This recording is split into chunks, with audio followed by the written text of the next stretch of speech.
Dua jin yang dilempar malaikat. Nabi Sulaiman merupakan seorang nabi yang memiliki kerajaan sangat istimewa. Bahkan tidak ada seorang pun yang akan memiliki kerajaan yang sama seperti apa yang telah dimiliki Nabi Sulaiman.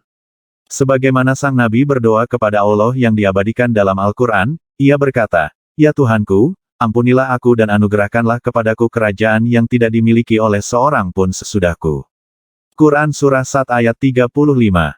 Pada sebuah kisah dikatakan bahwa pada zaman Nabi Sulaiman, hiduplah seorang laki-laki yang memiliki pohon yang sangat besar di sebelah rumahnya.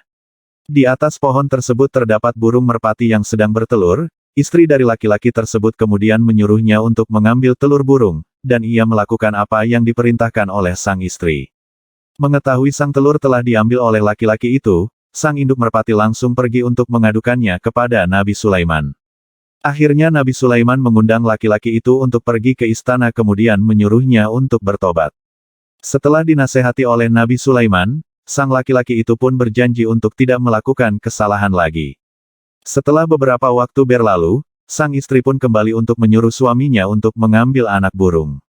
Namun sang laki-laki itu teringat akan janjinya, namun karena bujukan sang istri ia pun kembali melakukan perbuatan itu. Kemudian Nabi Sulaiman merasa geram dengan perlakuan laki-laki itu, hingga ia menyuruh dua iblis untuk menjaga pohon besar itu.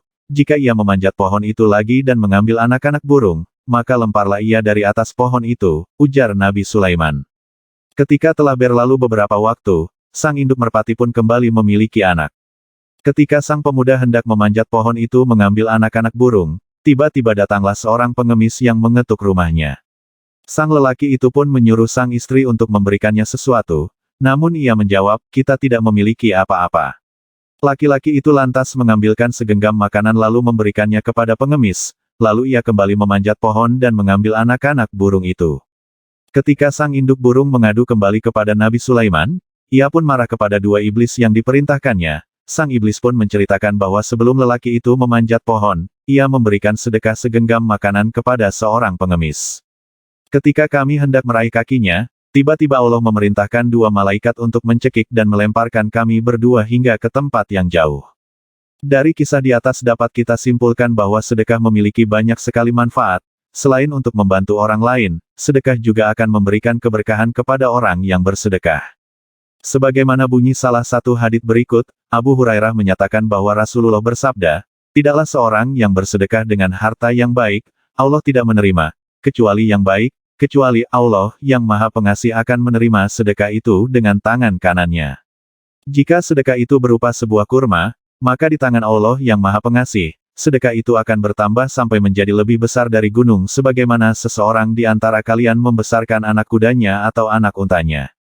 Hadis riwayat Muslim nomor 1684. Terima kasih yang telah menonton dan mendengarkan video ini. Jangan lupa tekan tombol like, share dan subscribe serta nyalakan notifikasinya untuk mendapatkan video-video bermanfaat lainnya dari channel kami. Jazakallahu khairan.